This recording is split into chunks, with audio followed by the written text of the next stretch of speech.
আজকের আলোচনার বিষয় ২০২৬ সালে শতভিসা নক্ষত্র কুম্ভ রাশির জানুয়ারি মাস কেমন যাবে। আপনাদের মানসিক স্থিতি খুব একটা ভালো নেই। রাশিতে রাহু বসে থাকলে মানুষের প্রধানত যে সমস্যাটা হয় সেটি হচ্ছে মানসিক সমস্যা। এছাড়াও আরেকটা বিষয় লক্ষ্য করা যায়, সেটি হচ্ছে মানসিক অস্থিরতা। অর্থাৎ কি করবেন সেটি যেমন বুঝে উঠতে পারবেন না, কোনো কাজই শেষ পর্যন্ত টেনে নিয়ে যেতে পারবেন না। এই কুম্ভের ঘর খুবই খুবই গুরুত্বপূর্ণ একটা ঘর। যেমন লগ্ন যদি আপনার তুলা হয়, তাহলে তুলার লগ্ন থেকে পঞ্চম ঘর হচ্ছে কুম্ভের ঘর। এই যে তুলা লগ্ন যাদের আছে, তাদের দেখবেন কোনো কিছুতেই মানসিক স্থিতি ঠিক রাখতে পারে না, শেষ পর্যন্ত কন্টিনিউ করতে পারে না। সেম সমস্যা আপনার। সেম সমস্যা, কারণ হচ্ছে আপনার রাশিতে রাশিতে আছে এই রাহু। জন্ম সময়ে জন্ম নক্ষত্র আপনার রাহু, ঠিক আছে, কিন্তু এই রাহু জন্ম সময় তো এখানে ছিল না, অন্য কোথাও ছিল। এই রাহু যখন গোচরে আপনার রাশিতে আসলো, তখন মানসিক স্থিতি ঠিক থাকার কথা না, এমনকি মায়ের শরীর স্বাস্থ্যও বিঘ্নিত হতে পারে, এই সম্ভাবনা আছে। আর এরই মধ্য দিয়ে আপনাদের মধ্যে আরেকটা বিষয় তাড়না আকারে সৃষ্টি হতে দেখা যায়। সেটি হলো, রাহু যেদিন থেকে এই কুম্ভতে এসেছে, আপনাদের মধ্যে বিবাহের প্রতি আগ্রহ মাত্রাতিরিক্ত বেড়ে যেতে দেখা যায়, এবং অনেকেই বিবাহ করেছেন কিন্তু শান্তিতে নেই। কারণ বিপরীতে কেতু আছে। বিপরীতে কেতু থাকলে বিবাহিত জীবনে দুইজনের সাথে মনের মিল হয় না, বনিবনা হতে চায় না। এবং আপনাদের মধ্যে এই সময়ে লোভ, লালসা এর মাত্রা অবশ্যই বেড়েছে। যদি আপনাদের মধ্যে খাবারের প্রতি আকর্ষণ বেশি থাকে, তাহলে বুঝবেন যে রাহু তার কার্যকারিতা শুরু করেছে। অর্থাৎ মাংস, মাছ বা যেগুলো খেতে ভালো লাগে, জিহ্বার জন্য বেশি আহ, উপযোগী, মানে পেট ভরেছে কিন্তু মন ভরেনি, এইটা রাহুর বৈশিষ্ট্য। ২০২৬ সালের জানুয়ারি মাস কেন, এর আগের যে সময়টি ছিল সেই সময়েও এই প্রভাবটা দেখা যায়। ২০২৬ সালের অধিকাংশ সময়ই রাহু এখানে থাকবে। আর এই জন্য আপনাকে মেডিটেশন করতে বলবো, অথবা আহ, নিস্পৃহতা অর্জন করতে বলবো, সেটি আপনি যেভাবে পারেন। কারণ যদি স্থিরতা অর্জন করতে না পারেন, তাহলে সমস্যা আছে। এখানে বৃহস্পতি আপনার এই রাশিতে দৃষ্টি দিয়ে আছে, কিন্তু আমি জানি না যে জন্ম সময়ে আপনার বৃহস্পতি এই মিথুনে ছিল কিনা, জন্ম সময় আপনার বৃহস্পতি এই যে সিংহতে ছিল কিনা, অথবা এই বৃহস্পতি তুলাতে ছিল কিনা। আবার বৃহস্পতি যদি কুম্ভতেও থাকে তাহলেও হবে, কিন্তু বৃহস্পতির একটা অবস্থান দরকার, এমন একটা অবস্থান যেখান থেকে বৃহস্পতি কুম্ভের উপর দৃষ্টি রাখতে পারে, তাহলে আপনার সমস্যা অনেকটা কমে যায়। রাহুর অবস্থানজনিত কারণে আপনাদের মধ্যে ফোন ব্যবহার করার মাত্রা বাড়বে। আপনাদের মধ্যে আইসিটি, টেকনোলজি এই সংক্রান্ত, সায়েন্স সংক্রান্ত বিষয়, যান্ত্রিকতা সংক্রান্ত বিষয়, নতুন উদ্ভাবন, এরকম বিষয়গুলো বাড়বে। আবার যদি কর্মক্ষেত্রের কথা বলেন, তাহলে নানান ব্যস্ততা বাড়তে দেখা যায়। কর্মব্যস্ততা এতটাই বাড়বে, ঠিকমতো রেস্ট আপনি নিতে পারবেন না, সবসময় দৌড়ের উপর থাকবেন। আর একটা বিষয় হলো ঝঞ্ঝাট। সবসময় ঝঞ্ঝাট থাকবে আপনার জীবনে।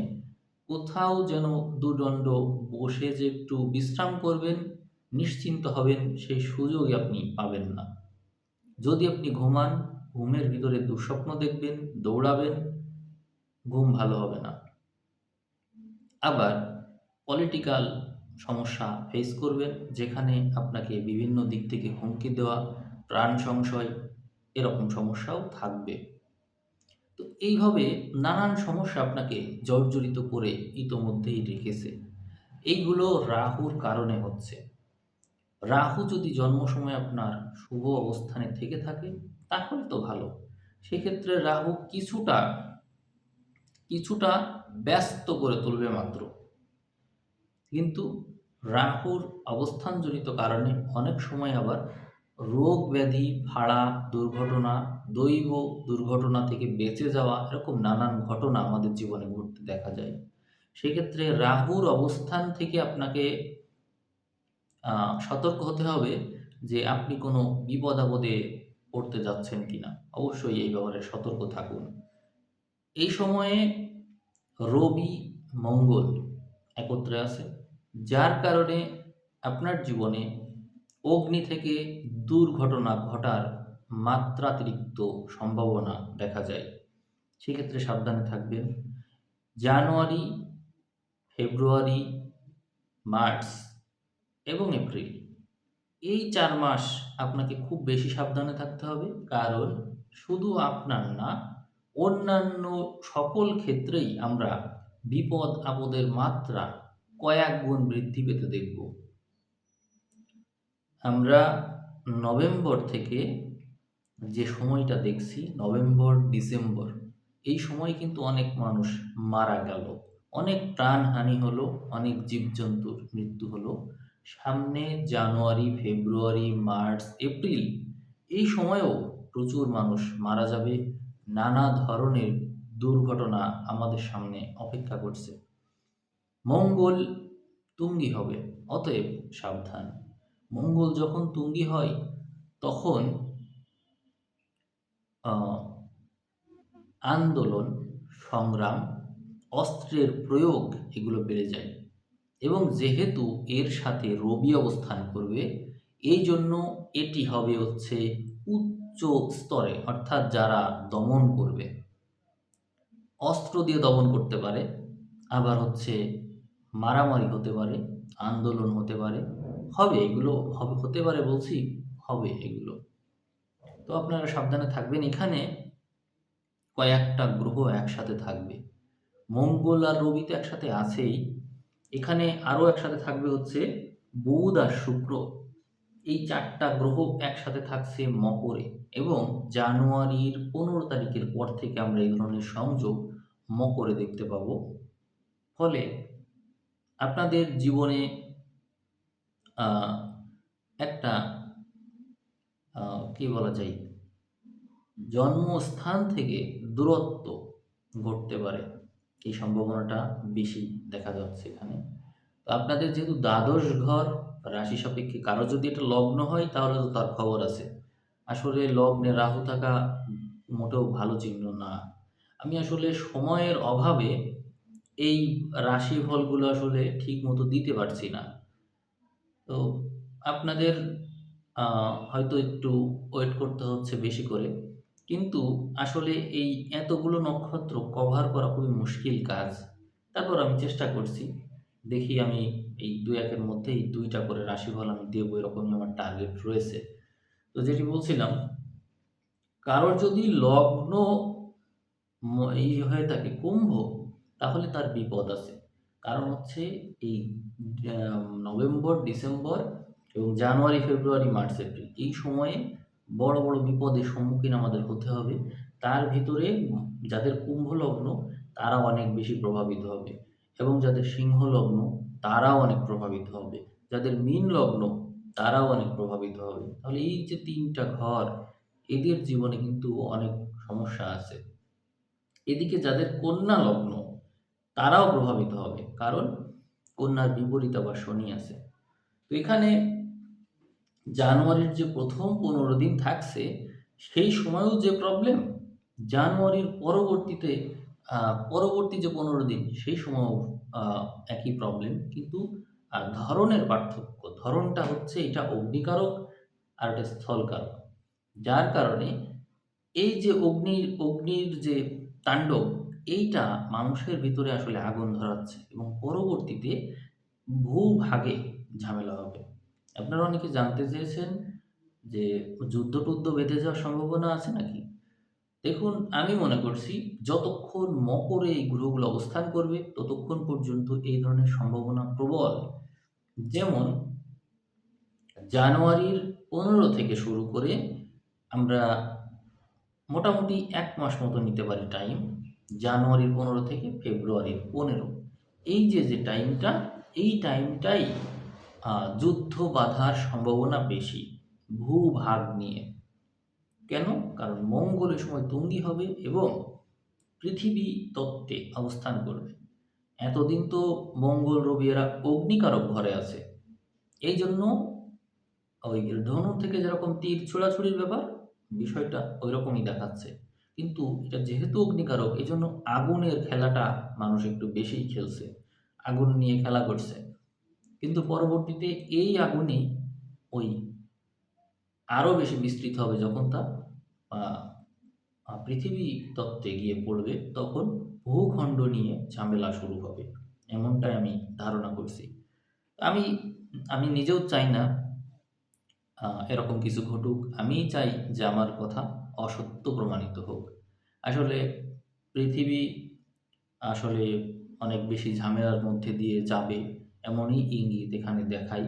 সামনে আ এই যে মঙ্গল তুঙ্গি থাকছে, এর পরের ঘরে থাকছে রাহু, তার পরের ঘরে থাকছে শনি। তো এই যে এতগুলো গ্রহ একসাথে এই যে পরপর এদের উপর দিয়ে যাবে, এটা কিন্তু একটা আ দীর্ঘ সময়ের একটা সমস্যা। বিশেষ করে মাস ৩ তো হবেই, ৩ মাস মতো। এই যে ৩ টা মাস কম সময় না। এই সময়ের ভিতরে অনেক কিছুই ঘটে যেতে পারে। এজন্যই আমি আশঙ্কা করছি যে এমন কিছু ঘটতে পারে। এদিকে আপনাদের শতবিশা নক্ষত্র সাপেক্ষে আমরা হিসাব করলে দেখতে পাই যে এই নক্ষত্রের সাপেক্ষে শুভ গ্রহ বেশ কয়েকটা আছে। তার মধ্যে অন্যতম হলো শুক্র। আমরা শুক্রকে দেখব, এরপরে দেখব এই রাশির অধিপতি শনিকে। তো শনি তো সম্পদের ঘরে আছে, আপনার মূল টার্গেট তো সম্পদই থাকবে। কিন্তু মনে রাখতে হবে মানুষের সাথে দুর্ব্যবহার মোটেই না। মানুষের সাথে দুর্ব্যবহার করলে আপনার এই সম্পদের জায়গাটা ব্লক হয়ে যাবে। এইজন্য সাবধান। মানুষের সাথে সবসময় সুন্দর করে কথা বলবেন। কারণ এই রাশির অধিপতি বচনের ঘরে আছে, কণ্ঠের ঘরে আছে। এরকম জায়গা থেকে যদি আপনি আ শনির কারণে কঠোরতা চলে আসতে পারে আপনার মধ্যে, কর্কশভাষী হতে পারেন। কিন্তু যদি আপনার ভাষাগত বিষয়টা ঠিক থাকে, আপনার অর্থের অভাব হবে না। ওইদিকে এই যে আ নক্ষত্র অধিপতি রাহু, সে এখানেই আছে। অতএব আপনার ব্যস্ততা অনেক বাড়বে। আপনি দেখবেন যে সব কাজ একসাথে করতে চাইছেন। অর্থাৎ একটি কাজ আপনার হাতে আছে, আপনি চাচ্ছেন ওই কাজটার সাথে, সাথে আরো একটা কাজ করতে। একটি কাজে থাকা অবস্থায় অন্য একটি কাজ আপনাকে হাতছানি দিয়ে ডাকবে। আপনি বর্তমান কাজকে ফেলে রেখে নতুন কাজে হাত দিবেন এবং দুটো কাজের কোনোটাই যেন শেষ করতে পারবেন না। এই সম্ভাবনা প্রবল। তবে যদি আপনার রাশি সিংহ হয়ে থাকে, মনোযোগ দিয়ে শুনুন। এই অবস্থায় মানে আপনার রাশি মানে চন্দ্র তো আছে এই কুম্ভতে, শতবিশা নক্ষত্রে। রাহু এখানেই আছে। অতএব আপনার মন তো মোটেই স্থির না। কিন্তু যদি আপনার রবি সিংহতে অবস্থান করে, তাহলে একটা শক্তি আপনি পাবেন, মনোবল। আর এই কারণে তখন আবার আমার এই কথা উল্টো ফল দিবে। অর্থাৎ কোনো কাজে লেগে থাকলে সেই কাজ শেষ না হওয়া পর্যন্ত না ছাড়ার যে প্রবণতা, অর্থাৎ লেগে থাকা, এটিই আপনার সফলতার মূল কারণ হবে। সাধারণত রাহু যদি রাশিতে বা লগ্নে থাকে, সেই ক্ষেত্রে একাধিক কাজ একসাথে করলে শুভ হয়। কিন্তু যদি রবি আপনার এই সিংহতে থেকে থাকে জন্ম সময়ে, তাহলে আপনি এক বিষয় নিয়ে এগোলেই ভালো করবেন। সেক্ষেত্রে রাহুর বলবত্তা আপনাকে বিভ্রান্ত করতে পারে। আপনাকে তবুও এক কাজ নিয়ে লেগে থাকতে হবে। আপনি পাশাপাশি অন্য কাজ করতে পারেন, কিন্তু মনে রাখবেন এক কাজই আপনাকে সাফল্য এনে দেবে। যা ধরবেন তা শেষ করবেন। এটিই আপনার সফলতার মূল মন্ত্র হবে। রাহু এবং রবি একে অন্যের বিপরীতে থাকলে নানা বিপদ-আপদ আসে। এই যে বলছিলাম সিংহতে রবি থাকা, সেটি রাহুর বিপরীতে অবস্থান করলে নানান সমস্যা হয়। জাতক-জাতিকাদের সুনাম তুঙ্গে উঠে আবার তাদের পতনের সম্ভাবনা থাকে। তো সেক্ষেত্রে যাদের সিংহতে রবি আছে, তারা একই সাথে সুবিধাও পাবে, অসুবিধাও পাবে। পিতার সাথে মতবিরোধ থাকতে পারে, আবার পিতার সাথে সম্পর্ক নাও থাকতে পারে, আবার পিতা মারাও যেতে পারে। নানান সমস্যা জন্ম সময় থেকেই থাকবে। আপনাদেরকে আমি বলবো, মাসের শুরুর দিন থেকে মাসের শেষ দিন পর্যন্ত যদি আমরা চন্দ্র সাপেক্ষে একটু এগোই, তাহলে দেখতে পাবো যে চন্দ্র যখন কেতুর সাথে যুক্ত হচ্ছে, তখন কিছুটা নেগেটিভিটির সম্ভাবনা দেখা যায়। সেক্ষেত্রে আমি আপনাদেরকে ৭ তারিখ, ৮ তারিখ এবং ৯ তারিখ এই ৩টি দিন একটু সাবধানে থাকতে বলবো। এই সময়ে আপনারা নানা রকমের বিপদ-আপদের সম্মুখীন হতে পারেন। এছাড়াও আমি আরও কয়েকটা দিন আপনাদেরকে সাবধানে থাকতে বলছি। সেটি হলো এখানে ২১, ২২ এবং ২৩ তারিখ। ২১, ২২, ২৩ এই ৩টা দিন আপনারা সাবধানে থাকবেন। কারণ ওই সময় চন্দ্র রাহুর উপর দিয়ে যাবে। একটু সাবধান। আর ২৪, ২৫ এবং ২৬ এই সময়টা একটু সাবধানে থাকবেন, কারণ এই সময় চন্দ্র শনির উপর দিয়ে যাবে। তো আপনারা হয়তো ভাবতে পারেন রাশির অধিপতির উপর দিয়ে যাবে, কি আর সমস্যা হবে? কিন্তু আসলে এমন কিছু ঘটনা হঠাৎ, হঠাৎ ঘটে যখন আমাদেরকে আসলে থমকে যেতে হয়। হঠাৎ করে কোনো দুঃসংবাদ যা আমাদেরকে দুঃখ কষ্ট দিতে পারে। এই ধরনের ঘটনা ঘটার সম্ভাবনা বেশি থাকে। এইজন্যই আমি এই ৯ টা দিন আপনাদেরকে একটু সাবধান থাকতেই বলব। আমরা শুক্র সাপেক্ষে একটু হিসাব করব। কারণ শুক্র হচ্ছে রাজযোগকারী গ্রহ। শুক্র যেখানে থাকবে সেখানে অবশ্যই ভালো ফল দেওয়ার চেষ্টা করবে। মাসের মাসের যে প্রথম ১৫ দিন আছে, এই ১৫ দিনটা বেশি ভালো। কারণ বৃহস্পতির সাথে শুক্রের যোগাযোগ থাকবে, সাথে থাকবে বুধ, আবার রবি মঙ্গলও আছে। ফলে ভালো মন্দের ভিতর দিয়ে গেলেও জানুয়ারির ১৫ দিন, প্রথম ১৫ দিন, শেষ ১৫ দিনের চাইতে আপনার জন্য একটু বেশিই ভালো। কারণ ঝামেলা যত বাড়বে, আপনার ঝামেলা তত বাড়বে। যখন এই গ্রহগুলো মকরে চলে যাচ্ছে, ঝামেলার মাত্রা বেড়ে যাচ্ছে।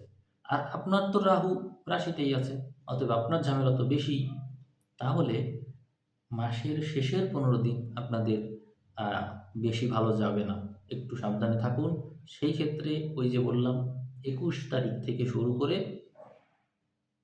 ২৬ তারিখ, ২১, ২২, ২৩, ২৪, ২৫, ২৬ এই যে কয়টা দিন একটু বেশি সাবধান থাকুন। এই সময়ে কোনো শুভ কাজ না রাখাই বেটার হবে। আপনারা আপনাদের জন্মছকটা একটু ভালো করে মিলিয়ে দেখবেন যে গ্রহ নক্ষত্র কে কোথায় আছে। এইটা দেখে নিয়ে এই সময়টা একটু সাবধানে পার করবেন। আমরা অনেক সময় অনেক কিছু অবহেলায় পার করে দিই, কিন্তু এই সময়টা অবহেলার সময় না। আমরা চারিদিক কান খোলা রাখলেই দেখতে পাচ্ছেন পরিস্থিতি মোটেও ভালো না। আর এই যে যখনই আমি দেখেছি এই যে এই রাহু, রবি, মঙ্গল এরা একত্র হয় খুব ঝামেলা হয়। আমি তো আপনাদেরকে এই জানুয়ারিতে একটু নেগেটিভ বলছি, ফেব্রুয়ারিতে আরও বেশি নেগেটিভ বলব। তো সামনের পরিস্থিতি আরেকটু বেশি ভয়াবহ হবে। রাজনৈতিক অস্থিরতা হবে এবং আগেই বলছি অনেক প্রাণহানি সামনে অপেক্ষা করছে। তো সেক্ষেত্রে আপনাদের নিজেদের জীবনকে স্বাভাবিক কী করে রাখা যায়, তার জন্য কতটা সাবধানতা প্রয়োজন সেটি মাথায় রাখবেন। আর আপনাদের রাহু রাশিতে থাকার কারণে অনেক ক্ষেত্রেই এই সম্ভাবনা আছে যে আপনারা ভিতরে কথা চেপে রাখতে পারেন না। যেহেতু রবি মঙ্গল একত্রে আছে, সাথে আছে বুধ, অতএব রাজনৈতিক ঝামেলা হওয়ার সম্ভাবনা সবসময়ই বেশি। যে কোনো কথা বলে ফেঁসে যাওয়ার সম্ভাবনা বেশি। অতএব আপনাকে চুপ থাকতে হবে, শিখতে হবে চুপ থাকা। সেক্ষেত্রে আমি আপনাকে সাজেস্ট করছি, যদি সম্ভব হয় তো আপনি চাইলে ক্যাটস আই পাথরটা ব্যবহার করতে পারেন। কত সময়ের জন্য? এখন থেকে এখন থেকে না, আরেকটু আগে থেকেই হলেও হতো, যে সময় তো সেটা চলে গিয়েছে। সেক্ষেত্রে জানুয়ারি, ফেব্রুয়ারি, মার্চ, এপ্রিল, এপ্রিল পর্যন্ত আপনি ব্যবহার করতে পারেন। এবং যদি সম্ভব হয় আপনার পক্ষে, তাহলে 2026 সালের পুরোটা সময় আপনি এটি ব্যবহার করতে পারেন। যতক্ষণ না রাহু এখান থেকে সরে যাচ্ছে ততক্ষণ পর্যন্ত আপনি ক্যাটস আই পাথরটা ব্যবহার করতে পারেন। এটি বিপরীত ফল দেবে, অর্থাৎ যদি আপনার মধ্যে এরকম আমি যে সমস্যাগুলোর কথা বলেছি, উগ্রতা, অস্থিরতা, চঞ্চলতা, এগুলো যদি আপনার মধ্যে সত্যিই থাকে তাহলে ক্যাটস আই পাথরই আপনার জন্য বেস্ট হবে। আর হালকা আকাশি রং ব্যবহার করতে পারেন, অফ হোয়াইট, সাদা, সবুজ, পেস্ট, ফিরোজা, এরকম নানান রং আছে। এগুলো ব্যবহার করতে পারেন। এগুলো ব্যবহার করলে একটু মন মেজাজ শান্ত থাকবে। খুব দরকার এইটা। এই এইভাবে মানে জীবনটা বাঁচা। সম্ভব হইলে মেডিটেশন করবেন। আপনারা মন্ত্র যদি শুনতে চান, ছিন্নমস্তা মন্ত্র শুনতে পারেন। এটি শুনলে আপনার মধ্যে একটু আধ্যাত্মিকতা আসবে এবং রাহুর যে প্রকোপ সেটা অনেক কমবে। রাহুকে আমি আপনার যেহেতু জন্ম নক্ষত্র, এই জন্য রাহুকে আমি আপনার জীবনে যাতে বেশি প্রভাব বিস্তার না করতে পারে সেই বিষয়ে সাবধান করার জন্যই এই সচেতনতা সম্পর্কে অবগত করলাম। আপনারা চেষ্টা করবেন মেডিটেশনটা করার, তাহলে অনেক ভালো ফল পাবেন বলে আমি মনে করি। আর মোবাইল নাম্বারের শেষে যাদের নেগেটিভ সংখ্যা আছে, আমি অন্যান্য ভিডিও শেষে বলেছি, এই ভিডিও তার বলছি না, ভিডিও বড় হয়েছে। নেগেটিভ নাম্বার থাকলে অবশ্যই চেঞ্জ করুন, তাহলে আপনাদের সময়টা একটু হলেও ভালো দিকে যাবে। তো আমি আজকের রাশিফল এখানে শেষ করছি। আপনারা সবাই ভালো থাকবেন। পারলে ভিডিও শেয়ার করবেন যাতে ভিউটা বৃদ্ধি হয়। তাহলে এখন যেরকম ভিডিও দেরিতে পেলেন, নইলে সামনেও আরও দেরিতে ভিডিও পাওয়ার সম্ভাবনা থাকবে। পুরাতন কিছু নক্ষত্র আগে উঠে যাচ্ছে, ভালো ভালো নক্ষত্র পিছনে পড়ে যাচ্ছে, এটি আমি দেখছি। ঠিক আছে, সবাই ভালো থাকবেন। আজ এ পর্যন্তই। ধন্যবাদ।